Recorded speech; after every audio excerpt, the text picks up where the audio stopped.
우리는 역사상 가장 중요한 시점을 지나고 있습니다.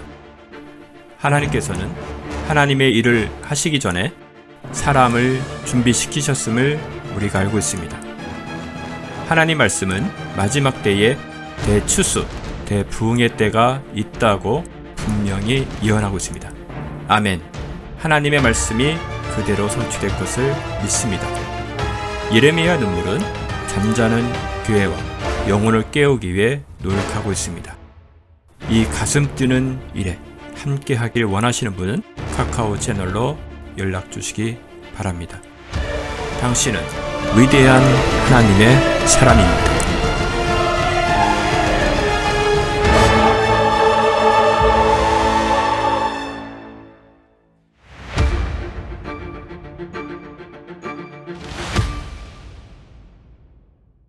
우리는 지금 화요일날 성경 공부를 계속 성막을 중심으로 쭉 해왔던 거 아시죠? 성막이라는 한 그림을 놓고 우리가 복음이라는 전체를 관찰을 해보면 복음이라는 것이 이런 게 복음이구나라는 것도 알게 될 뿐만 아니라 이게 복음 아닌 복음들은 이런 것들이 복음 아닌 것들이구나라는 것을 우리가 진짜를 확실하게 알면 이게 진짜가 아닌 것들도 우리가 구분할 수 있듯이 구분할 수 있다 생각이 듭니다. 여러분 금방 읽었던 이 본문을 한번 잘 관찰을 해보시면 그 앞에부터 이런 말이 나온다는 것을 볼 수가 있습니다. 25절부터 한번 보실까요? 자, 예수께서 그들에게, 여기서 말하는 그들은 유대인들을 이야기하는 겁니다. 예수께서 그들에게 대답하시기를 내가 너희에게 말하노니 너희가 믿지 아니하는도다. 내가 내 아버지의 이름으로 행하는 일들이 나에 관하여 증거하는 것이로되 너희가 믿지 아니하는도다. 이는 내가 너희에게 말한 바와 같이 너희가 내 양들이 아니기 때문이라. 누구를 안 믿는다고? 예수님을 안 믿는다. 이런 얘기죠. 여러분 이제 조금 정리를 한번 좀 해드릴게요. 이런 말씀이 있죠. 너희는 하나님을 믿으니 또 나를 믿어라. 이런 말씀 기억하십니까? 하나님을 믿으니 또 나를 믿어라. 이거 누구 보고 한 얘기인지 아십니까? 유대인들 보고 한 얘기입니다. 무슨 말이냐면 유대인들은 하나님은 믿는데 예수님은 안 믿어요. 좀 색다르죠. 이렇게 설명을 하니까 우리는 하나님을 믿으니 나를 믿어라라는 말이 우리 이방인들에게는 와닿는 이야기는 아닙니다. 왜냐하면 우리는 하나님 안 믿기 때문에 그렇습니다. 유대인들은 하나님을 믿죠. 근데 하나님은 믿는데 예수님은 믿지 않아요. 문제는 하나님을 믿어서 구원을 받는 게 아니라 예수님을 믿어서 구원을 받는 거거든요. 그러니까 유대인들에게는 구원이 없다는 거죠. 그래서 한번 본문을 보면 이는 너희가 내가 너희에게 말한 바와 같이 너희가 내 양들이 아니기 때문에 내 말을 믿지 않는다는 거예요. 여기서 말하는 나는 예수님입니다. 근데 이런 이야기가 또 있어요. 그들은 내 양들이 아니기 때문인데 내 양들은 내 음성을 듣는데 누구 음성? 예수님의 음성이죠. 유대인들은 하나님의 음성에 관해서 관심은 있어도 예수님의 음성은 배척했거든요. 그래서 내 양들은 내 음성을 들으면 나는 그들을 알고 그들은 나를 따르느니라. 누구를 따라요? 하나님이 아니고 예수님을 따른다는 거예요. 우리가 이 삼위일체에 대해서도 명확한 구분이 필요한 겁니다. 우리는 하나님을 믿습니다. 그러나 예수님을 통해서 믿습니다. 유대인들은 하나님을 믿습니다. 그러나 예수님 없이 하나님을 믿습니다. 그들에게는 뭐가 없어요? 여기 본문에 28절 금방 읽었다. 내가 그들에게 영생을 주느니 누구죠? 그 영생은 내 음성을 듣는 양떼들에게 영생을 준대요. 근데 자, 이 말씀을 우리가 생각해 볼 한 성경 구절이 떠오르는 게 있습니다. 그게 뭐냐면 유대인들에게 요한복음에 보면 이런 말씀이 있어요. 너희가 성경에 영생이 있는 줄을 알고 성경을 상고하거니와, 그러니까 유대인들도 영생을 얻기 위해서 성경을 봤대요. 근데 유대인들이 성경을 볼 때는 예수님 없는 성경을 보고 있는 거거든요. 근데 너희들이 영생을 얻기 위해서 성경을 보지만 성경은 곧 내게 관한 이야기라. 이렇게 말씀하고 있어요. 정리가 되십니까? 유대인들이 하나님 믿습니다. 우리도 하나님 믿어요. 근데 유대인들이 믿는 하나님은 예수님 없는 하나님을 믿는 거고, 우리는 예수님을 통해서 하나님을 믿는 것입니다. 그래서 유대인들은 하나님은 믿지만 영생이 없고, 우리는 하나님을 믿지만 영생이 있습니다. 왜요? 예수님이 대속자이기 때문에 그렇습니다. 그들은 하나님을 믿지만 대속자가 빠진 상태에서 하나님을 믿습니다. 그러면 이것은 단순히 그때 유대교에게만 일어나는 일일까요? 오늘 우리도 많은 사람들이 하나님을 믿는다라고 하지만 예수님이 누군지 모르고 하나님을 믿는 그 유대교와 다를 바 없는 믿음을 가진 사람들이 많이 있다는 것입니다. 우리는 하나님에 관해서 이야기하기보다는 예수님에 관해서 알아야 하나님을 아는 것입니다. 왜냐하면 성경 모두가 예수님에 관한 이야기고, 지금 예수님은 오셔서 하나님이 자신에 관해서 했던 말을 하고 있는 것입니다. 그런데 예수님 말을 빼버리니까 하나님의 말이 무슨 뜻인지 뜻인지 알아차리지 못한다는 거예요. 같이 읽지만 뜻이 뭔지 모른다 이 말이에요. 이게 대체신학에서 중요한 키가 되는 것입니다. 자, 오늘 이 대체신학 좀 여러분들과 함께 생각해 보려고 하는 건데요. 우리가 지금 계속 어떤 거 하다가 멈췄는지 기억하시는지 모르겠습니다. 저번에는 여호와 증인 했습니다. 오늘은 이제 몰몬교하고 다음번에 신천지하고 좀 우리가 이단들을 한번 터치해 보려고 그래요. 깊게는 아니더라도 이렇게 좀 얇게라도 한번 지나가 보려고 하는 것인데, 근데 자꾸 이단을 쭉 설명을 하고 여러분들과 함께 공부를 하다 보니까 그거보다는 이단이 생긴 원인이 뭔지, 이제 좀 이 원인을 좀 근본을 좀 해결을 해야 될 필요가 있어서 오늘 이단이 생긴 원인은 대체 신학 때문이다라는 주제로 한번 설명을 해 보도록 하겠습니다. 혹시나 여러분들 이단이 생긴 원인이 대체 신학 때문이라는 걸 알고 계셨던 분? 다 알고 있었죠. 근데 제가 다시 한번 확인하는 거 맞죠? 알고 있었죠. 대체 신학 때문에 이단이 생긴 거 알아야 합니다. 대체 신학이 얼마나 무서운 건지 좀 설명을 해드리도록 하겠습니다. 우리는 지금 계속 성막에 대해서 공부를 하고 있습니다. 제가 자주 말씀을 드렸습니다만 글은 오해할 수 있습니다. 이 이단들은 사실 그러니까 그들이 정리해 놓은 신학은 여호와 증인이나 신천지나 몰몬교나 다 마찬가지, 모든 이단들이 다 똑같습니다만 그들이 정해놓은 성경 구절과 그들이 푸는 성경의 해석과 그들이 설명하는 성경 해석 방법은 그들이 이렇게 하는 그런 것들은 전부 다 글자를 가지고 장난을 치는 겁니다. 성경을 가지고 그들이 원하는 대로 선택해서 교리화 시켜놨는 게, 그래서 쉽게 말해서 이런 얘기 보고 말장난이라고 하는 건데요. 말장난을 못하게 하는 방법이 딱 한 가지밖에 없습니다. 그림을 갖다 대는 겁니다. 그림을 갖다 대면 그림은 바꿀 수 없잖아요. 예를 들어서 글로 이게 사람이 어떻게 생겼느냐를, 사람이 생긴 거를 글로 표현한다면 사람들이 작정하고 눈을 입 부분에다가 이렇게 설명할 수도, 입이 이마에 올라갈 수도 있고, 글은 그렇게 오해가 될 수 있다 이 말이에요. 이단들은 전부 다 자기들이 원하는 성경 구절만 뽑아서 자기들이 원하는 교리를 만들어 놨기 때문에 그럴 수 있다 이 말이에요. 그러나 그림은 속일 수 없어요. 그래서 성막이 중요한 거예요. 절기가 그래서 소중한 거고, 그래서 성막 절기 제사 이런 구약 모세 오경이 그렇게 중요한 겁니다. 사복음서는 사람들이 장난칠 수 있어요. 그러나 사복음서를 그림자처럼 설계해 놓은 게 모세 오경이거든요.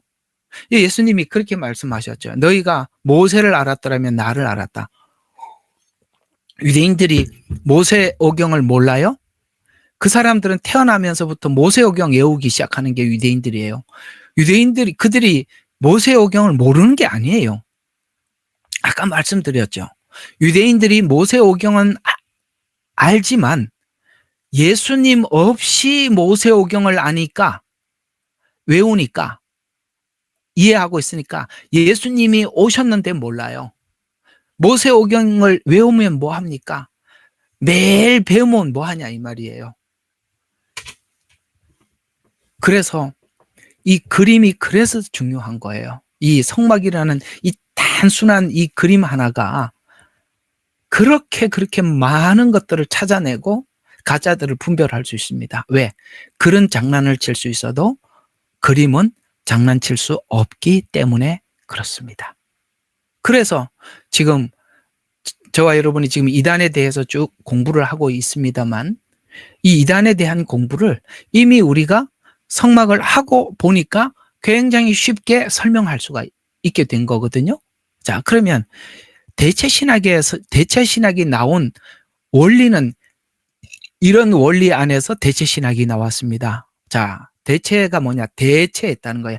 이스라엘을 대체했다는 거예요. 자, 왜 이런 논리가 나오게 되었느냐면 처음부터 이런 논리 때문에 이런 논리가 나오기 시작했던 거거든요. 자, 대체 신학의 원리는 이렇습니다. 이스라엘은 예수님을 십자가에 못 박아 죽인 자들이다. 아주 흉악하다. 그들은 그래서 예수님이 오셨는데 예수님을 십자가에 못 박아 죽임으로써 이스라엘과 했던 언약은 취소되었다. 이게 이제 먹혀 들어간 겁니다. 큰일 날 일이거든요. 근데 사람들이 성경을 안 보고 이런 말만 들으면 이스라엘 죽일 놈들, 예수님을 십자가에 못 박다니, 이렇게 해서 여기 이제 다 동조하는 겁니다. 사람 말은 얼마든지 거짓말이 있을 수 있어요. 그렇게 누가 그런 말을 하면 성경을 봐야 되는데 성경을 안 보니까 이 말에 속아 넘어가는 건데요. 자, 하나님이 이들에게 했던 언약은 취소되었고 이스라엘에게 했던 언약이 교회로 대처했다. 그래서 대체 신학이라는 게 원래 이게 있었는데 이는 버리고 다른 걸로 대체했다 이 말이에요. 바꿨다. 그게 대체라는 얘기예요. 그래서 대체 신학입니다. 자, 이런 논리로 인해서 이스라엘과 했던 수많은 언약은 교회로 대처되었고, 그래서 이스라엘에게 했던 모든 언약의 주체가 교회가 되었다. 이렇게 이제 딱 못을 박아놓은 게 이게 대체시. 요 논리 안에서 성경을 이제 풀어가는 겁니다. 자, 이렇게 되기 때문에 문제가 되는 거거든요. 그래서 이스라엘에게 했던, 자, 봐요. 언약도 언약이지만 이스라엘과 했던 예언도 무수히 많잖아요. 이스라엘과 했던 예언이 무수하게 많지 않습니까? 그러니까 언약도 대체되었고 언약은 사실 미래형이니까 미래잖아요. 미래의 약속이잖아요. 다른 말로 예언도 되는 거거든요. 여기 있는 예언서들도 전부 다 미래의 이스라엘과 했던 약속들이에요. 그러니까 이 전부 다 취소가 됐다는 거예요. 이스라엘하고는 다 취소가 됐고, 그렇다고 해서 이 언약 자체가 없어진 거는 아니니까 이 언약의 주체가 교회가 되었다. 이렇게 딱 그러니까 세팅이 돼 있는 게 대체 신학이에요. 그러면 지금 우리 신학교에서 배우는 거는 뭐냐? 대부분이 대체 신학을 가지고 공부합니다. 그러니까 신학교에서는 대체 신학을 가지고 공부를 했기 때문에 이 마지막 때를 알지 못하는 거예요. 그래서 참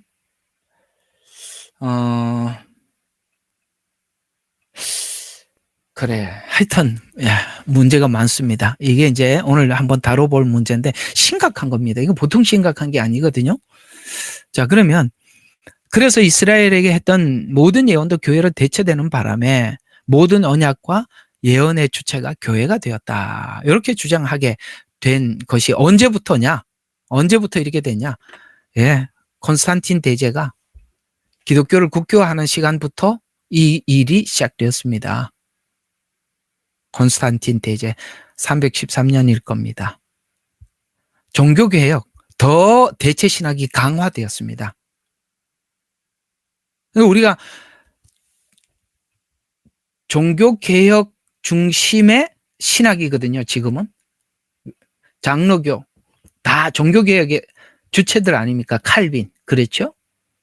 모든 지금 신학교들은 종교개혁을 기점으로 한 겁니다. 사도들이, 처음에 사도들의 신학이 아니에요.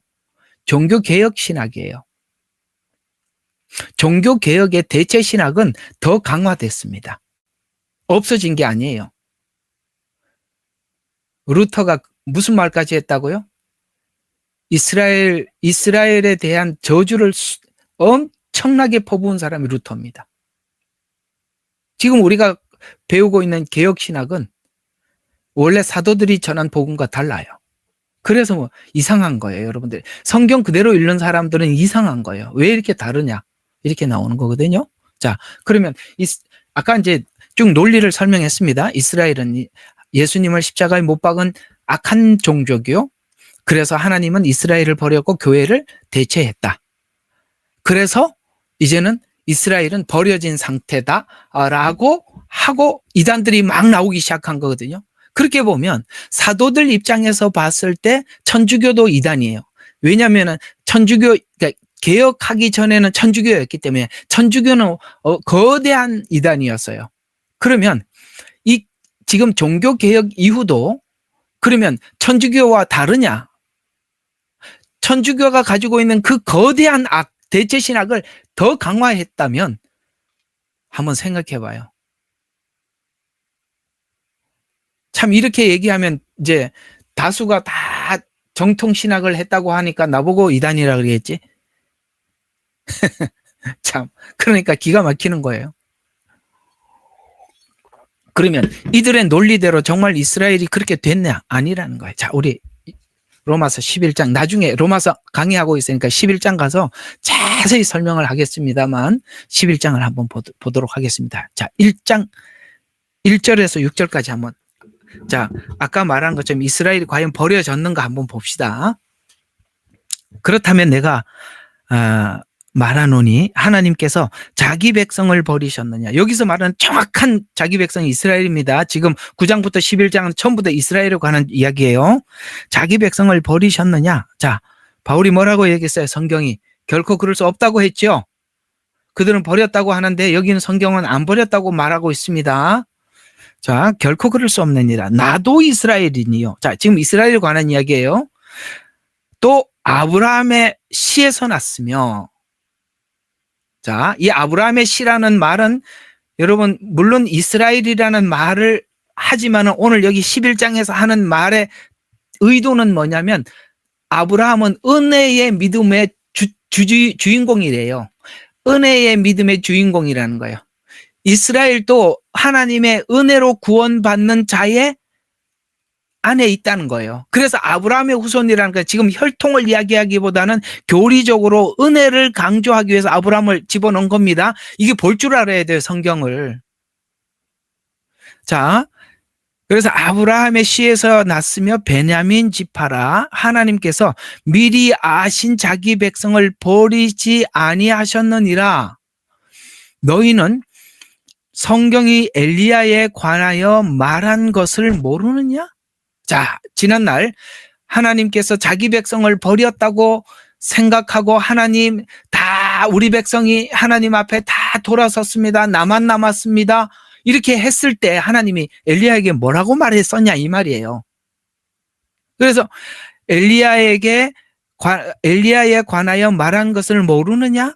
그가 하나님께 이스라엘에 대하여 중보하여 말하기를 주여 그들이 주의 선지자들을 죽였고 주의 제단을 헐었고 나만 홀로 남았습니다. 그들이 나의 생명을 찾고 있습니다. 요거 열왕기상에 나오는 그 얘기를 그대로 옮겨놓은 거죠. 열왕기상 아마 이 18장인가 좀 나올 겁니다. 하나님께서 그에게 하신 대답이 무엇이냐? 내가 나를 위하여, 자, 주권입니다. 엘리야가 볼 때는 안 보이지만 하나님을 위해서 하나님이 남겨놓은 사람이 있다는 거예요. 내가 나를 위하여 바알의 형상에 무릎을 꿇지 아니한 7천을 남겨두었는데 이 7천이 언제 다 찾을 거냐? 지금 이 11장은 종말로 가는 겁니다. 7년 환란으로. 그때 그 남은 자를 찾겠다. 이렇게 들어가는 거거든요. 자, 그러면 여기서 말하고 있는 이 남은 자는 그 엘리야 때 7천이었고 제 주장은 14만 4천이라 이 말이에요. 왜냐하면 이스라엘 지파에서 14만 4천, 그때는 7천으로 말하고 있지만 여기는 14만 4천으로 등장한다 이 말이에요. 만약에 이 14만 4천이 여기 있는 7천 남은 자로 보지 않으면 성경은 전부 다 마지막 때 남은 자를 찾는다고, 하나님은 이스라엘의 남은 자를 찾는다고 했는데 14만 4천은 다른 거하고 연결이 될 때가 한 군데도 없어요. 정확히 남은 자하고 연결이 되는 거예요. 만약에 남은 자하고 이 연결이 안 되면 14만 4천은 공중에 떴기 때문에 구약의 구원받은 성도, 신약의 구원받은 성도 이렇게 거짓말을 하는 거예요. 이게 거짓말이란 말이에요. 대체 신학이 하는 거짓말이라 이 말이에요. 여기는 정확히 이스라엘이라고 하는데 구약은 계속 남은 자를 이야기했고 남은 자는 7천이라고 했고 마지막 때는 14만 4천이라고. 이 14만 4천이 남은 자하고 연결을 안 시키면 이건 어디하고 연결이 될 데가 없다. 갑자기 생겨난 숫자란 말이에요. 그럴 수가 없다면 성경은 갑자기 뭔가를 툭 일으키지 않아요. 연결이 돼 있다면 짝이 다 있단 말이에요. 그 마지막 때 이스라엘의 대붕 추수가 있는데 몇몇 사람이 하나님 앞에 돌아와서 그렇게 신앙을 지켰을 때 하나님께서 그렇게 큰 이방인들에게 부흥기를 주시고 그들에게 하나님을 증거했다면 저는 이 마지막 때 하나님이 이렇게 이게 지금 무슨 이런 정도가 아니라 정말 엄청난 부흥이 있으리라고 저는 믿습니다. 그걸 우리가 부흥이라는 걸 자꾸 이렇게 생각하지 말아요. 큰 교회가 세워지고 막 교회가 막 뒤집어지고 자꾸 그렇게 생각하는데 그거는 어떤 방식인지 알 수는 없어요. 그러나 분명히 하나님께서 마지막 때 이스라엘이라는 한 나라를 통해서, 왜냐하면 이제 11장에 다 나와요. 그 얘기가 제 이야기가 아니에요. 다 나오니까 한번 봅시다. 자, 그러면 계속 한번 봐요. 자, 나를 위하여 바알의 형상에 무릎을 꿇지 아니한 7,000명을 남겨두었느니라 하셨느니라. 자, 한번 보세요. 바알에게 무릎을 꿇지 아니한 7,000명이 다니엘서는 다니엘 세 친구로만 나와. 맞죠?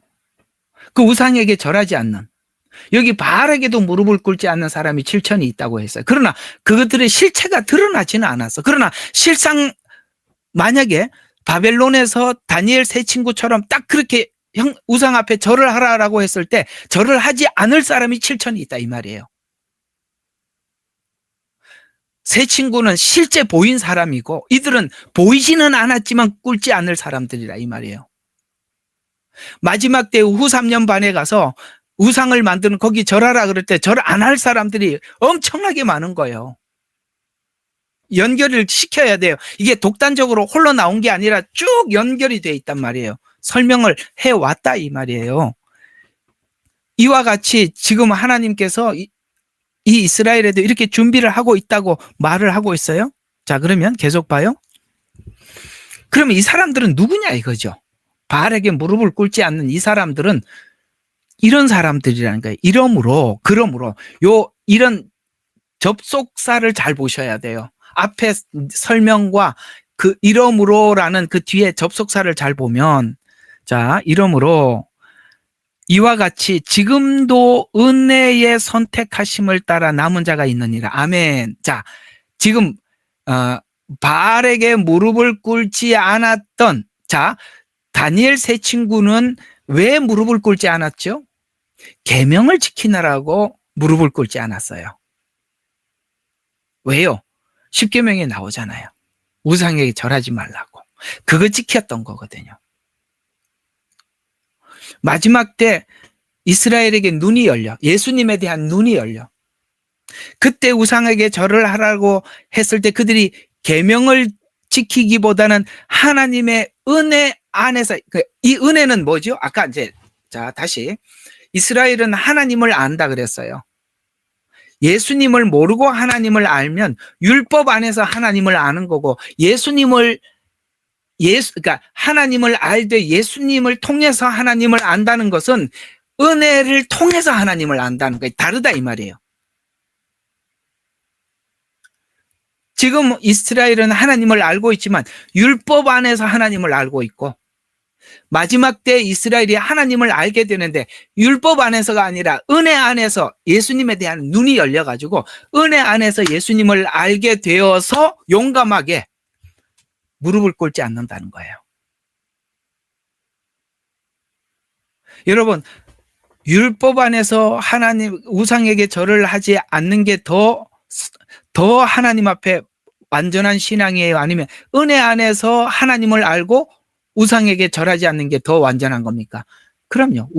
은혜 안에서 하나님을 알고 우상에게 절하지 않는 게 진짜거든요. 그런 사람을 마지막 때 엄청 준비해 놨다는 거예요.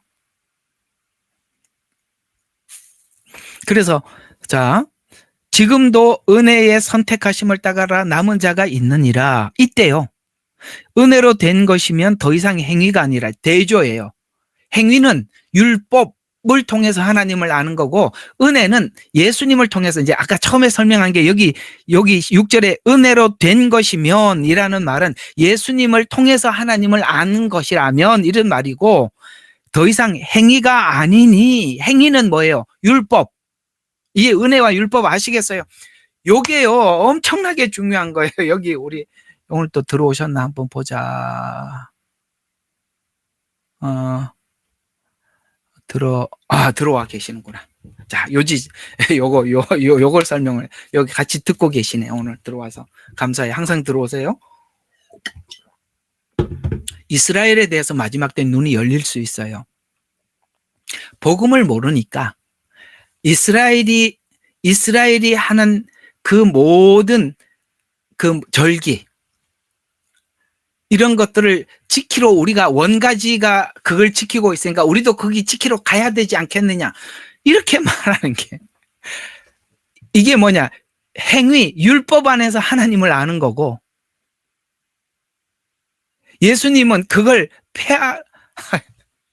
폐하러 오셨는데 그걸 지키러 와. 그러니까 복음을, 그러니까 이스라엘에 열린다고 해서 열리는 게 아니라 이스라엘을 알아서 또 이단이 생기는 거라 이 말이에요.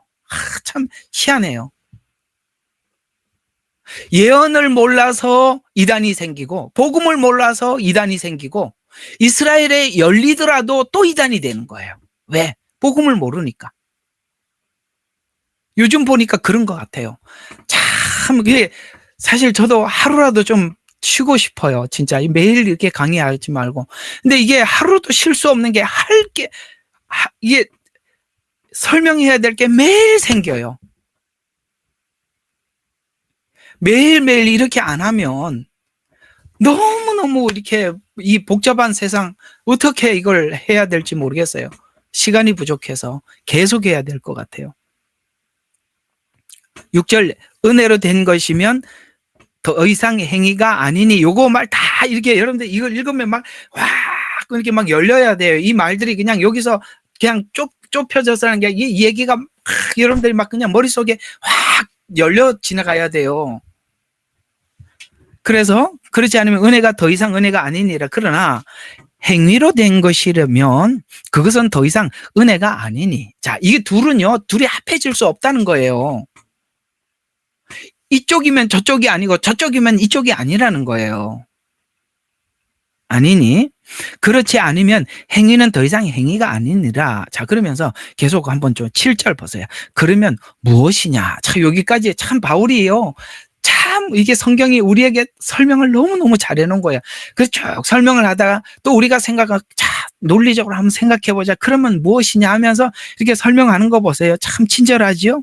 이스라엘이 구하는 것은 얻지 못하고 선택된 자들이 그것을 얻었으며, 이스라엘이 구하는 것은 그것을 얻지 못하고 이스라엘이 구하는 그것이 뭐였어요?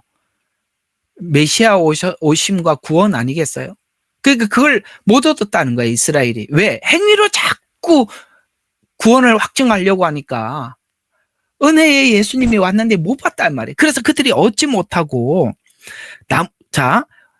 오히려 선택된 자들이 그것을 얻었으며 라는 말한 이 선택된 자는 지금 남은 자, 이스라엘에게는 남은 자요, 이방인들 안에 하나님 앞에 선택된 자, 이걸 둘을 묶어둔 겁니다.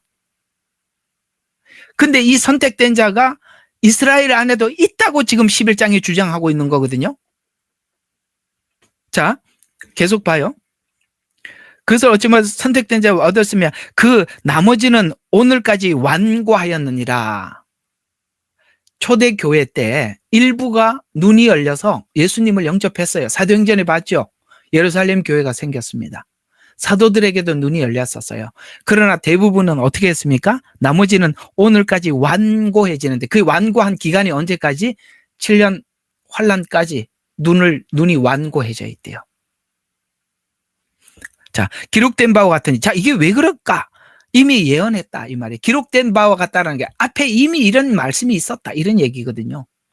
자, 바와 같으니 하나님께서 그들에게 왜 이렇게 완고해지냐? 혼미한 영과 보지 못할 눈과 듣지 못할 귀를 주셨느니라. 기가 막혀요.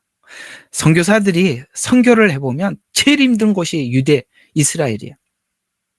암만 이야기해도 못 알아들어. 왜? 여기 말해서 혼미한 영, 보지 못할 눈, 듣지 못할 귀, 이걸요 하나님께서 주권 안에서 이스라엘에게 닫아놨대요. 닫아놨대요. 왜 그랬습니까? 그건 하나님의 뜻이에요. 이방인들을 구원하기 위해서 그렇게 했대요. 이게 하나님의 주권이래요. 더 이상 묻지 말라요. 주권 그러면 더 이상 묻지 말라는 얘기예요. 그건 내 뜻이야, 이런 얘기거든요. 자, 다윗이 말하기를 그들의 식탁이 뭐예요? 하나님의 그들에게 준 말씀의 그 풍성함이, 그게 율법이거든요. 그 식탁이 그들에게 도리어 뭐가 됐어요? 율법이 올무가 되고 덫과 거치는 것과 보응이 되게 하시고, 그들의 눈이 어두워져서 보지 못하게 하시고 그들의 등이 항상 굽어지게 하옵소서. 이게 무슨 말이죠? 시편 69편 말씀을 그대로 인용한 건데요. 눈이 어두워져서 보지 못하게 하시고 라는 말, 소경이 된 상태로, 아까 못 본 상태로 쭉 가게 하시고, 등이 항상 굽어졌다는 얘기예요. 율법의 짐을 져서 무거워서 낑낑거리면서 간다는 거예요. 율법의 짐을 져서. 유대인들 보세요. 지금도 그 율법의 짐이 얼마나 무거워. 복음을 모르면 이방인들 가운데서도 복음만으로 충분하지 않다, 율법도 네가 행위를 지켜야 된다라고 해서 그게 또 여기 등이 굽어진, 지금 현재 그래 예수 믿는다는 사람들도 많이 있어요. 두 가지를 오늘 말했죠. 두 개가 같이 갈 수 없다고 말하고 있어요. 이쪽이면 이쪽이고 저쪽이면 저쪽이지, 두 개 중에 하나, 은혜로 구원을 받으면 은혜로 오케이, 이게 혹시 부족하면 전 행위로, 이게 아니라는 이 말이에요. 둘 다 해보자. 예수도 믿고 율법도 지켜보자. 혹시 구원이 이것도 안 되면 저걸로 해보자. 이런 일은 없다는 거예요.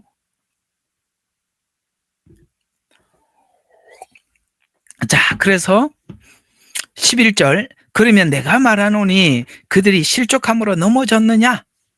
지금 등이 굽어졌어요. 오늘 그들이 하나님이 볼 땐 실족한 거예요. 그러면 그들이 넘어졌느냐? 자, 지금 분명히 이스라엘은 여기 바울이 이야기한 대로 하면 넘어진 상태 맞죠? 눈도 어둡고 안 보이고 율법의 짐을 지고 낑낑거리고 가고 있잖아요. 근데 이제 도리어 이렇게 물어요. 실족했어요. 그래서 실족해서 넘어졌느냐? 결코 그럴 수 없냐. 왜 결코 그럴 수 없느니라가 나오죠? 넘어졌는데. 대답 좀 해봐요. 이것만 대답을 좀 해주면 좋겠어요. 왜 안 넘어지죠? 넘어졌다고 하는데 왜 안 넘어지죠?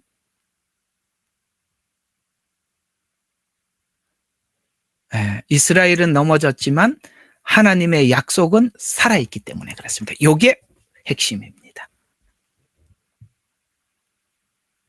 우리 신앙생활에도 그게 다 있죠. 나는 넘어졌지만 하나님의 약속은 여전하여서 똑같아요. 만약에 우리가 넘어졌는데 하나님이 우리가 넘어졌기 때문에 버리신다면, 우리가 넘어짐으로 버리신다면 하나님은 무능하신 분이세요. 넘어진 우리 하나도 못 세우시는 아주 무능하신 분이세요.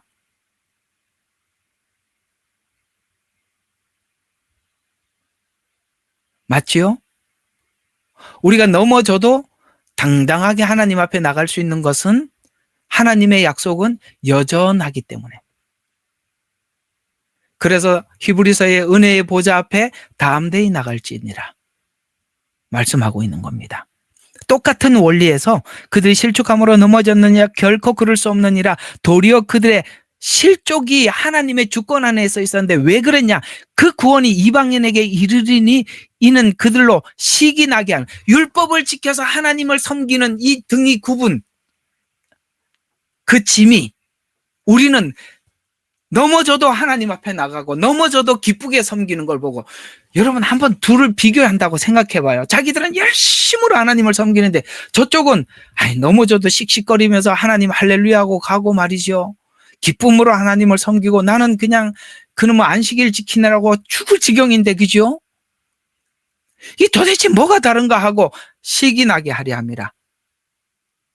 그래서 그들의 실족함이, 자 봐요, 그걸 하나님이 고의적으로 그렇게 했다는 거예요. 주권 안에서, 계획 안에서 그렇게 했다는 거예요. 그런데 이 말을 한번 봐요. 그들의 실족함이 세상에 부요함이 되고 온 세상이 부요하게 됐어요. 이방인 전체가 이렇게 부요하게 되었다면, 그들의 쇠퇴가 이방인의 부요함이 되었다면, 자, 실족해서 이방인들이 이렇게 은혜를 받았다면, 제가 마지막 때 이방인 부흥이 얼마나 강력한지 여기서 설명해 드릴게요. 그들이 실족한 복음을 가지고 이렇게 부흥을 우리가 이 성질이 급하면 이게 말이 빨리 안 돼. 제가 이렇게 참 차분한 것 같아도 아시겠죠? 제 성격이 좀 이렇습니다. 이게 막 말이 안 나와요. 이래가지고 이방인들이 이렇게 부요했다면, 이스라엘이 정신을 차고 돌아왔다면 이방인들이 얼마나 부요해지겠냐. 지금 바울의 논리가 그 말이라 이 말이에요. 여러분 마지막 때 이스라엘 백성들이 돌아온단 말이에요. 근데 한번 봐요. 이방인들의 부요함이었다면, 하물며 그들의 충만함은 어떠하겠느냐. 생각해봐라. 실족해갖고 이렇게 은혜 받았다면. 그러면서 내가 이방인인 너희에게 말하노라. 자, 이제 바울이 유대인 입장에서 이방인인 우리에게 하는 말을 한번 들어봅시다. 내가 이방인의 사도이기에 나의 직분을 영광스럽게 여기나니. 왜 영광스럽게 여기죠? 야, 이거 하나님의 주권 안에 이게 흘러 들어간 이 복음을 전하는 거에 대해서 영광스럽게 여기는데, 사실은 바울의 11장 이야기가 이거야. 무슨 말이냐? 사실은 난 내 동족들 구원하려고 너희들에게 복음 전하는 거야. 이런 말이 되는 거예요. 내 동족들에게 복음을 전하게 하기 위해서 너희들에게 복음을 전해서 너희가 하나님 앞에 은혜로 신앙생활을 하는 걸 보고 내 동족들의 시기 나게 하려고 내가 복음 전한다? 이렇게 말을 하고 있는 거예요. 왜 이 자신감이 어디서 나오는 거죠? 하나님의 언약은 변함이 없다는 걸 믿기 때문에 이 말을 하는 거예요. 그래서 한번 봐요. 내가 이방인인 너희에게 말하노라. 내가 이방인들의 사도이기에 나의 직분을 영광스럽게 여기나니 아무쪼록 내가 나의 동족을 시기 나게 해서, 왜? 너희들이 돌아와야 내 동족이 시기가 나니까. 그래서 내 동족이 시기 나게 해서 그들 가운데 얼마도 구원하려 함이라. 이해가 가지요. 안 열려. 눈이 안 열려. 귀가 안 열려. 근데 이스라엘 백성들은 귀와 눈이 열려서 그런 게 아니라 이방인들이 하나님 앞에 하는 모습을 보고 돌아온대요. 근데 놀랍게도 유대인들은 율법을 줘도 저렇게 한다면 은혜를 받으면 어떤 사람 되겠냐, 이 얘기를 하는 거예요. 율법을 가지고도 그 정도라면 은혜로 돌아왔을 때 스가랴서가 그걸 얘기하는 거예요. 상상을 초월한다는 거예요.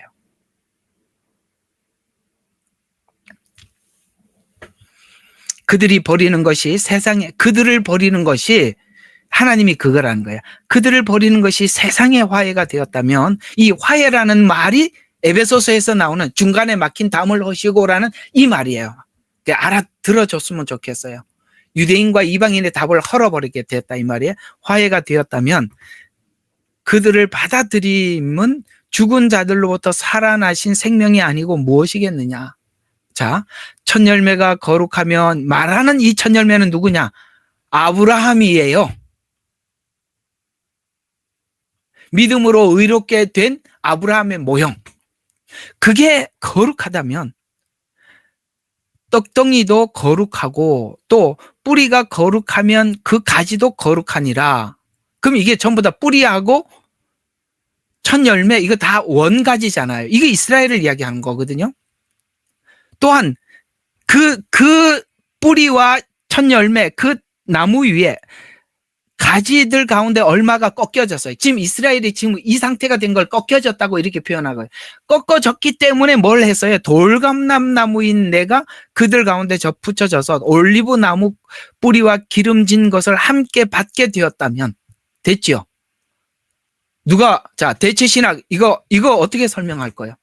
우리가 분명히 붙은 나무라고 그러는데 왜 우리가 원가지가 됐죠? 여기는 아니라고 하는데 여기 들통났지요? 이런 걸 보고 얘기를 하라는 거예요. 이런 걸 안 보잖아. 그죠? 그래서 함께 받게 되었다면 그 가지들에게 자랑하지 마라. 대체신학 나올 줄 알고 미리 이야기한 거. 네가 원가지라고 자랑하지 말라는 거예요. 네가 무슨 원가지냐? 그러면서 자랑하지 말라. 내가 자랑하여도 내가 뿌리를 지탱하는 것이 아니다. 뿌리가 너를 지탱하는 것이다. 아멘. 아브라함에게 언약했다는 거예요. 이스라엘에게 언약했다는 거예요. 그게 뿌리라는 게 원래 하나님이 약속한 당사자가 유대인들이라는 거예요. 이스라엘이라는 거예요. 그러면 내가 너희에게 여기서 이스라엘이라고 말하는 거예요라는 말에서 우리가 율법과 은혜에 대한 이해가 없으면 또 유대인들이 지키는 절기로 간다 그랬어요. 그거 아니라 그랬습니다. 그게 또 다른 이단이라고 했어요. 자, 그러면 내가 말하는 가지들이 꺾인 것은 내가 접붙이기 위한 거죠. 그렇게 한 건 우리를 접붙이려고 하나님이 그렇게 한 거다. 옳도다. 이제는 알겠어. 이렇게 정리가 되더라. 이런 말이야. 옳도다. 여기 와서 옳도다가 나와야 되는 거야. 다 정리하고. 그들은 믿지 아니함으로 이제 정리를 하는 겁니다. 믿지 아니함으로 그게 안 믿었다는 게 꺾여진 거구나. 너는 믿음으로 섰느니라. 그러니 높아지려는 생각을 품지 말고 도리어 두려워해라. 잘 봐. 그러면서 본래 가지들도 아끼지 아니하였는데 너도 아끼지 아니하실까? 주의해라. 우리 그런 말을 하잖아요. 튀지 말라. 이런 말이에요. 그러므로 하나님의 선하심과 준엄하심을 보라. 하나님이 선하셔서 자기 백성들을 눈을 감게 해서 이방인들을 구원하시는 그 하나님의 선하심을 생각해봐라. 이방인들을 버리지 않으시고 이렇게 추수하시는, 그러면서 넘어진 자들에게는 준엄하시니 만일 내가 그분의 선하심에 머물면 그 선하심이 너에게 있을 것이나 그렇지 않으면 너도 꺾이리라. 또 그들이 믿지 않는 가운데 계속 머물지 아니하면 접붙임을 받을 것이니라. 하나님께서 그들을 다 접붙일 수 있기 때문이라. 하나님은 다 하실 수 있다. 유대인도 추수하고 이방인도 그렇게 추수하신대요. 왜? 은혜로 구원을 하려면 이렇게 해야만이 은혜가 이방인도 아는 은혜가 되고 유대인도 아는 은혜가 되기 때문에 하나님이 이 방법을 썼대요. 그러면 왜 하나님이 이 방법을 굳이 쓰시고 다른 방법을 좀 쓸 방법이 없었습니까? 라고 묻지 말라. 왜냐하면 하나님은 인간이 이렇게 하지 않으면 은혜를 알아차릴 수 없다는 걸 만드신 분이 잘 아시겠죠. 그 여러분 개개인도 그런 거예요. 여러분 개개인도 하나님 저는 뭐 좀 이렇게 편안하게 예수 믿게 하시지 왜 이렇게 힘들게 주님 찾게 하고 믿는 과정도 이렇게 힘들게 하십니까? 왜 그러십니까? 묻지 마. 여러분들에게 딱 맞춰서 하는 거니까요. 각자가 딱 맞춘 거예요. 안성맞춤이야. 아시겠죠? 결혼도 보면 내가 좋아서 했는데 맞죠? 여러분 좋아서 결혼한 거 맞죠? 어쩌면 나한테 그렇게 딱 맞는 가시인지 모르겠어요. 내가 선택한 사람도 그때는 이상하게 눈이 멀어가지고 선택을 했는데 살아보니 이거 내가 실수를 한 건지 이게 그때 내가 무슨 정신으로 그렇게 했는 건지 라고 생각을 하지만 그게 여러분들을 연단하고 만드는데 가장 적합한 대상을 보내준 거예요. 그러니까 그것도 안 되니까 자식들까지 합세해가지고 우리를 만들어가고 계시잖아요. 왜 그런 만남을 주십니까? 하나님은 우리 각자를 잘 알기 때문에 그런 겁니다. 그렇게 생각하면 이제 가족들이 원수가 아니라 은혜로 보여지겠죠? 자, 접붙일 수 있다. 하나님은 그렇게 할 수 있다. 그래서 내가 본래 올리브 나무에서 꺾여 본성에 거슬려 참 나무에 접붙여졌는데 하물며 본래 가지인 이 사람이야 본래 올리브 나무에 얼마나 잘 접붙이겠느냐. 이스라엘이 은혜의 눈이 열리면 그냥 그들이 착 이게 은혜 안에서 착 달라붙는 거는요 기가 막힌다는 거예요. 본래 그거기 때문에 금방 찾아낸다는 거예요. 그래서 우리는 오래 걸릴지 몰라도 그들은 7년이라는 짧은 기간 안에 눈이 확 열려버리는 거예요. 그 말이잖아요. 원래 그게 얼마나 잘 접붙이겠느냐.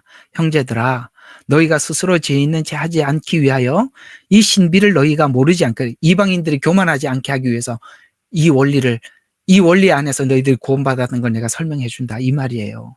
어디 우리 교회가 이스라엘이 예수님을 십자가에 못 박아서 하나님이 이스라엘을 버렸다고요?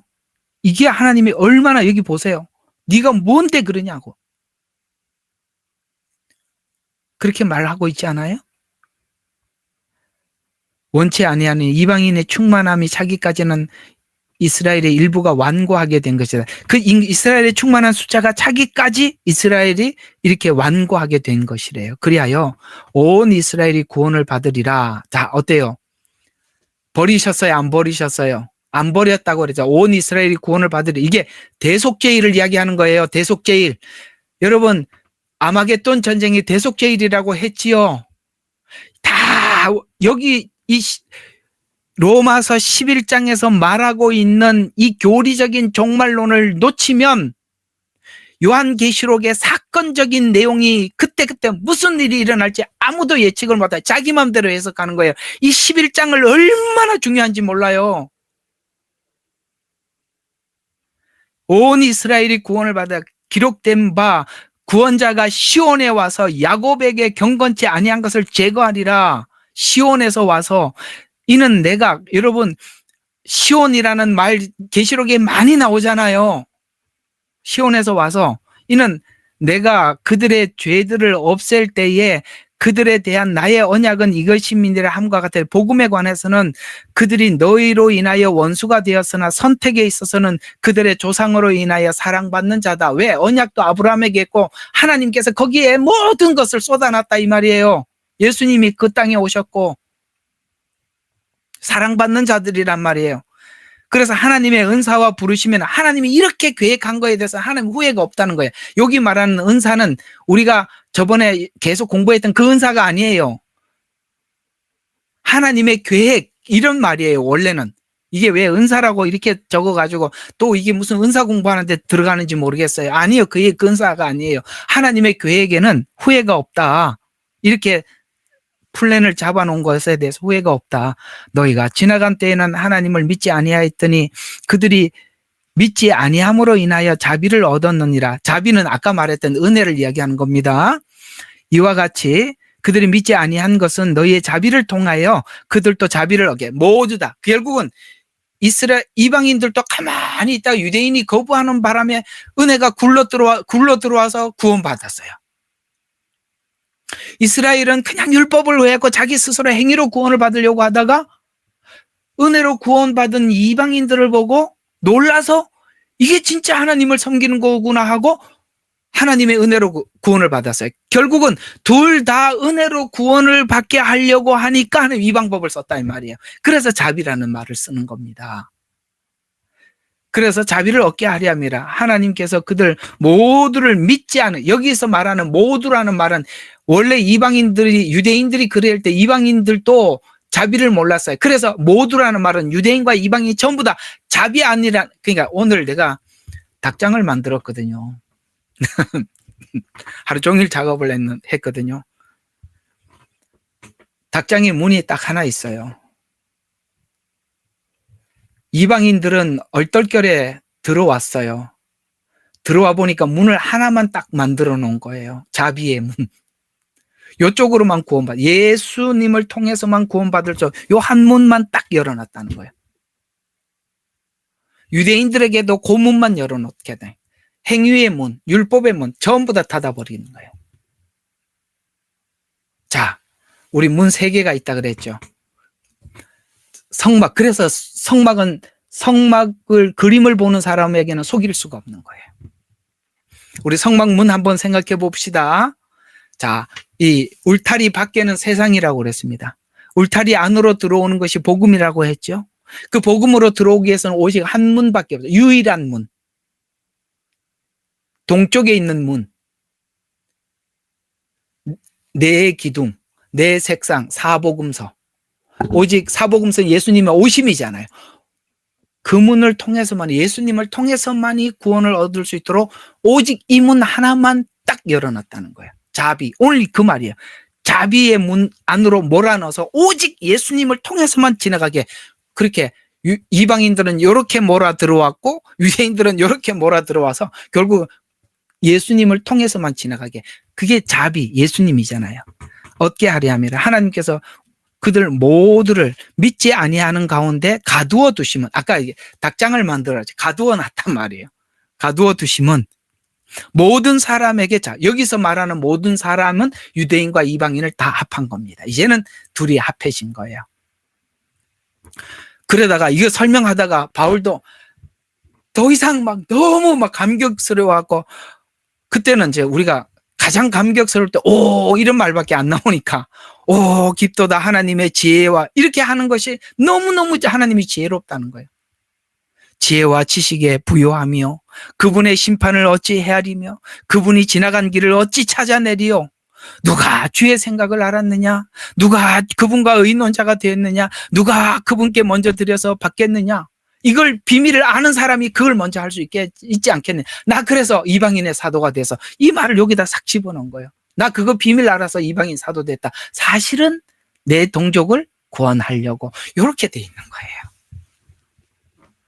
자, 이제 아시겠죠? 여기서 우리가 하나님의 지혜를 한번 생각해 볼 필요가 있어요. 하나님의 지혜. 여러분과 제가 막 진짜 막 우리가 뛰고 걷고 한다고 해서 되는 일이 아니에요. 하나님의 지혜 안에서 뭔가를 하면 그 열매는 너무너무 기가 막히는 거거든요. 신비로운 열매가 맺혀지는 거거든요. 때로는 우리 생각에는 이렇게 하는 것이 맞아 보이는데 하나님이 저렇게 하라는 게 그게 하나님의 지혜거든요. 그래서 36절이 이거는 마치 하나님의 창조와 같아서 만물이 그분으로부터 나와. 이 창조잖아요. 그죠? 구원의 계획도 하나님의 지혜, 그분으로부터 나와 그분을 통하여, 그분은 누구죠? 예수 그리스도. 아시겠습니까? 그분을 통하여 그분에게 돌아갑니다. 그래서 모든 영광은 누구에게 가는 거예요? 그분께 영원히 있으리로다. 아멘. 이렇게 끝나는 거예요. 자, 대체신학 11장은 어떻게 설명할 거예요? 아마 대체신학자들은 11장을 찢어버리고 싶을 겁니다. 해석이 안 돼서. 들통났지요? 에스겔서 37장도 대체신학을 지적하는 겁니다. 여기 마른 뼈 환상을 가지고 여러분, 이 37장에 있는 마른 뼈 환상은 아마 그렇게 들었을 겁니다. 우리는 마른 뼈와 같아서 하나님의 성령이 임하니까 죽은 우리의 영이 살아나서, 뼈라는 것은 살이 다 말라서 죽은 지 오래됐다는 거예요. 사망을 확인하고 또 확인했다, 이 뜻이에요. 마른 뼈라는 말은.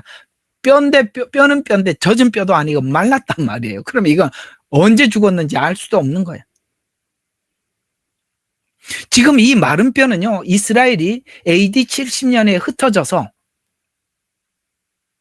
도저히 스스로 돌아올 수 없는 완벽하게 없어진 민족과 같은 상태를 마른 뼈 환상이라고 하는데, 그게 무슨 성령의 역사, 이렇게 설명하면 안 되는 게, 이게 그 설명 자체가 37장이 그 설명이 아니라고. 지금 알리야 운동을 이야기하는 거예요. 이게 이스라엘이 나라를 찾을 수 없는 지경, 마치 마른 뼈와 같은 상태였는데 하나님께서 그 시간이 되자 생기를 불어넣어서 이스라엘이 알리야 운동, 돌아와서 하나님 앞에 군대가 되더라는 거예요. 예? 근데 그 뒤에 군대라는 말이 나오는데, 이 군대는 또 어떻게 설명할 거예요? 우리가 성령이 임해서 우리 각 개개인이 회복됐다라는 설명을 하면 그 군대라는 말은 어떻게 또 아시겠습니까? 뭔 얘기인지? 이게 얼마나 대체신학으로 성경을 보니까 이 마른 뼈 현상도 성령 강림으로 자꾸 설명을 하게 되는 거예요. 아니라고요. 하나님은 이스라엘 백성들을 회복하신다라는 회복에 대한 약속, 이스라엘의 회복. 근데 대체신학은 이스라엘이라는 단어가 나올 때마다 교회라고 푼다 그랬죠. 그러니까 성령론이 돼버리는 거예요, 이쪽이. 이게 성령론 이야기가 아닌데. 예레미야 31장도 똑같아요. 옛 언약과 새 언약의 약속이 있어요. 그러면 옛 언약의 당사자가 누구죠? 이스라엘이죠. 그럼 옛 언약은 어떤 언약이죠? 모세하고 한 언약이죠. 모세하고 한 언약은 어디다 새겼죠? 고린도전서에 돌비에 새겼어요. 이게 무슨 뜻이죠? 우리가 비석을 돌에다 세우잖아요. 새기잖아요. 돌에다 새겼다라는 것은, 자, 잘 들어요. 외적 강제 집행이라는 뜻이에요. 여러분, 우리가 법을 지키며 살아가는데 법을 왜 지켜요? 대부분은 벌금 안 내려고 법을 지킬걸요? 여러분들 좀 오늘 빨리 차를 운전해야 될 시간이 촉박했는데도 왜 천천히 갔습니까? 카메라가 찍으니까, 벌금을 내야 되니까. 외적 집행이라고요. 외적 강제 집행. 율법은 그렇습니다. 밖에서 나를 이끄는 힘이에요. 은혜는요, 안에서 나를 이끄는 힘이에요. 그래서 옛 언약에는 돌비에 새겼으나 새 언약은 신비에 새겼다는 말은, 내 안에서 그 은혜가, 자비로우신 하나님의 은혜가 나로 하여금 자발적으로 율법을 지켜나가도록 내적 자유의지 안에서 나오는 순종이란 말이에요. 돌비에 새겼다, 신비에 새겼다라는 뜻이 그 말이라는 거예요. 법이니까 지키느냐, 사랑하는 이의 요구기 때문에 내가 자발적으로 지키느냐, 그 차이라 이 말이에요. 그게 지금 예레미야 31장 31절부터 34절에 옛 언약, 새 언약. 그래서 그날이 오면 너희 마음에다가 그 말씀을 새겨 주시겠다라고 말씀한 그 새긴 그 말씀이 하나님의 율법이 내 마음에 새겨졌다 이 말이에요. 여기까지 봐야 돼요. 자, 사도행전 1장 6절과 7절에 그러면 신약에서는 이 대체 신학에 대해서 어떻게 증거하고 있는지 한번 봅시다. 실제적으로 사도행전에 1장 6절과 7절에 뭐라고 설명을 했는지 보도록 하겠습니다. 사도행전 1장 6절에서 7절. 1장 6절 7절. 자, 예. 그러므로 그들이 함께 모였을 때에 주께 물어 말씀드리기를 주여 이때에 이스라엘의 그 왕국이 회복하시나이까? 이스라엘이 지금 회복하는 것이 지금입니까? 라고 물었지요. 근데 예수님께서 그래 지금이다 이렇게 말하지 않았지요? 뭐라고 말했어요? 주께서 그들에게 말씀하시기를 너희에게는 그 때나 시기를 알게 하신 것이 아니요 아버지 자신의 권한에 주셨다. 그런데 그 권한에 주셨다라는 말이 쭉쭉 이어가서 11절을 보면 말하기를 갈릴리 사람들아 어찌하여 너희는 하늘을 쳐다보고 있느냐? 너희를 떠나 하늘을 들으려 올라가신 이 예수는 너희가 하늘로 가심을 본 그대로 오시리라.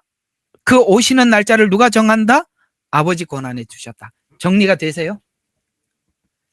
이스라엘 결혼을 통해 본 재림 설명을 했었죠. 그 날짜를 아버지가 정하는 겁니다. 지금입니까? 라고 물었을 때 아니 아버지 권한에 있어. 그 아버지 권한에 있는데 이스라엘의 회복이 예수님 재림 때 있대요. 가심을 본 그대로 오리라. 7년이잖아요. 여기 종말론이 있단 말이에요. 이런 것들이 전부 다 요한계시록을 푸는 아주 중요한 키들이라 이 말이에요. 자, 그러면 갈라디아서는 지나가고 자, 그러면 여기까지 그러면 대체 신학은 도대체 누가 만들었냐 이거죠. 예? 왜 이렇게 성경이 이렇게 이상하게 설교하는 거하고 왜 이렇게 성경 이야기하고 다르냐? 대체 신학이기 때문에 그렇다 이 말이에요. 그러면 누가 만들었나? 여러분 초대교회 때는 아무 문제가 없었어요. 콘스탄틴 대제가 기독교를 국교화하기 전까지는 사도들의 복음 그대로 순수 복음이었어요. 그때까지는 초대교회에는 아무 문제가 없었어요. 유대인과 이방인이 자연스럽게 교회 안에 모였고 세워졌었습니다. 그런데 언제부터? 중세 카톨릭 교회, 여기에 시작이 콘스탄틴 대제가 종교를 이렇게 국교화 시키면서부터 카톨릭이 시작됐거든요. 그게 중세교회라고 하죠. 그래서 카톨릭 교회가 자신이 새 이스라엘이라가 주장을 하면서 교황이 뭐라 그랬냐면 자기가 하나님의 대리자래. 그러니까 교황을 보면 항상 열쇠 하나, 금박지 열쇠 하나가 다 그게 천국을 여는 열쇠, 자기가 문을 연대. 이게 진짜 완전히 딱 욕이 그냥 입에 턱 튀어나오는 이야기죠. 아, 자기가 문을 연대요. 이야, 이 흉악한.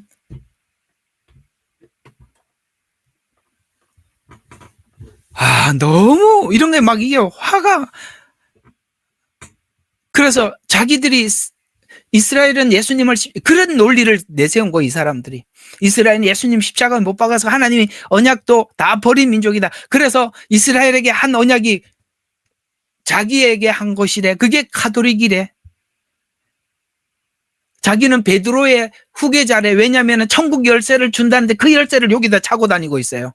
그 열쇠 여기 딸랑딸랑 차고 다니는 그게 자기 베드로가 준 열쇠래. 왜냐하면 자기가 베드로 후계자라는 거예요. 그러면서 대체 신학이 나오기 시작했는데 문제는 이 종교 개혁이 대체 신학을 해결했냐? 아니요, 더 강화됐다고요. 유대인들에 대해서 더 반유대주의 정서를 가지게 되었어요. 그래서 종교 개혁 이후에 교회가 이스라엘을 대처했다고 나오기 시작하고 그다음에 현재 이단도 종교 타락을 주장하면서 자신이 이스라엘이라고 주장하기 시작했어요. 그래서 자, 이게 무슨 말이냐면 자, 카톨릭이 타락하자 개신교가 등장하면서 카톨릭이 타락했기 때문에 잘 들어요. 그래서 대체예요. 카톨릭을 대체해서 생긴 게 개신교라는 거예요. 지금 우리가 이 개신교들 가톨릭이 그래서 대체 이스라엘이 타락해서 천주교가 생겼대요. 이 대체 신학이 계속 대체돼 간다는 뜻이에요. 가톨릭이 이렇게 썩어서 개신교가 나온 거예요. 지금 이단들이 뭐라 그러는지 아세요? 이 개신교가 썩어서 신천지가 나왔다는 거예요. 에? 개신교가 썩어서 여호와 증인이 나왔다는 거예요. 그러면 계속 만들어지는 거예요. 대체 신학. 그래서 하나님이 이스라엘이라고 해서 못을 박아놓고 바꾸지 말라라고 11장에서 네가 뭔데 원가지를 바꾸느냐고 하니 호통을 쳤듯이 이걸 알고 하나님이 성경은 이미 지적해 뒀던 거예요. 바꾸지 말라고. 에? 이스라엘은 타락해서도 내 언약은 변치 않았다고 그렇게 말씀하고 있는 거예요. 그래서 반유대주의 주장했던 가톨릭, 그 다음에 종교개혁했던 루터도 역시 가톨릭 신부라는 걸 잊지 마십시오. 그래서 네. 개혁교회의 영향을 받은 자들이 자연스럽게 자신이 이스라엘의 언약자라고 주장을 했어요. 그래서 대체 신학의 영향을 입어 이단은 자신들의 주장에 자유를 얻어 수많은 이단을 계속 생성. 이제 앞으로 신천지가 타락하면 또 다른 게 나타나서 야, 우리가 또 대체했다. 이렇게 또 나올 거예요. 계속 나올 겁니다. 그래서 유대인을 배제하거나 그걸 하지 말라는 유대인들의 언약은 그대로 있어요. 배제하고. 그다음에 그래서 대체 신학은 공통적으로 어떤 게 있냐면 유대인을 배제하고 그다음에 교회를 절대화시키고 신천지만 절대라고 주장을 하듯이.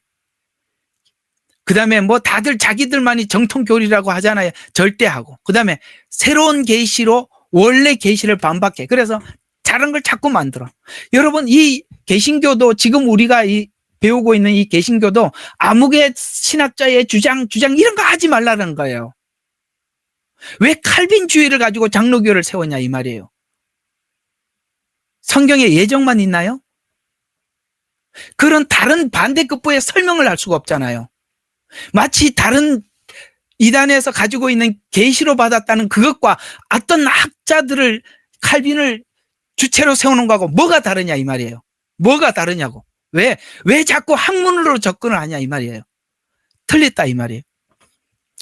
그래서 새로운 계시를 계속 반박하고 이스라엘을 넘어선 종말론도 그러니 언약의 주체가 바뀌었으니 아이고 이거 뭐 종말론도 자기 마음대로 막 하는 거예요. 그래서 이스라엘을 넘어선 종말론 해석, 이스라엘을 발견했다 하더라도 요즘은 이렇게 보면은 이스라엘을 찾았어요. 와, 이 대체 신학 찾았다고 하는데 대체 신학을 찾고 다시 유대주의로 돌아가는. 그래서 지금 그 유대인들이 지키는 그거 지켜야 된다고 돌아가는. 이 딱 복음을 몰라서 그러고 가는 거거든요. 또 우리가 야 이거 다 교회 신학이 타락했다는 걸 알고 어느 날 보니까 이게 진짜 정통 신학이란 거 갖고 보수 신학을 찾았어요. 보수 신학을 찾으면 어디로 가느냐면 애국주의가 되게 돼 있어요. 여러분 그러니까 애국하는 그리스도인들은요 좌편향제 자유주의 신학을 하면은 절대 애국 국민이 될 수가 없어요. 자유주의 신학은. 근데 보수 신학을 알고 그 성경의 진수를 아는 사람들이 보수주의자가 될 수밖에 없거든요. 문제는 보수 신학을 통해서 자유주의 신학을 찾아서 그걸 반대를 하더라도 우리가 예수 그리스도 오늘 여기 자비로 몰았다 그랬잖아요. 예수님 안으로 몰려 들어가는 게 아니라 이게 무슨 애국 운동하러 가고 있어요. 그래서 내가 광화문에서 자꾸 길을 잃지 말라. 여러분 길을 잃을 수 있는 길은 너무 많아요. 이거 찾았다고 전부가 아니라니까요. 이거 찾으면 저기에 펑크가 나 있다고요. 복음을 알아도 예언을 모르니까 종말론이 이상해. 종말론을 알았어요. 복음을 모르니까 다시 유대주의로 돌아가. 이해가 가세요? 그래서 종합 선물 세트를 받아라. 전부 다 알아야 되는 거예요. 전부 다. 그래서 이렇게 대체 신학으로 이단이 발생해 왔고 발전합니다. 그렇다면 대체 신학의 기초 위에 이제 다음 주에 몰몬교 할 건데 이 기초 위에 몰몬교는 어떻게 주장해 왔으며 발전해 왔는지 이제 이 몰몬교든 뭐든지 어떤 이단이든지 딱 이제 오늘 요것만 하고 끝낼게요. 자, 무슨 말이냐면은 이단들의 역사들을 보면 다 그놈이 그놈이에요. 여호와 증인이 말하는 것과 몰몬교를 보면은 공통점이 있고 다른 점이 있거든요. 무슨 이야기냐면 요쪽 써먹고 또 약간 변형해갖고 또 써먹는 거야. 신천지 앞에 누구지? 그 전에 있던 이단들, 우리 한국에 있었던 많은 이단들이 있죠. 그 이단들이 보면요 다 비슷비슷해요. 근데 약간 조금씩 바꿔. 그러니까 요거 써먹었고 요거 써먹고 다음에 요거 써먹고 또 다른 사람이 약간 변형해갖고 써먹어. 줄기는 똑같아.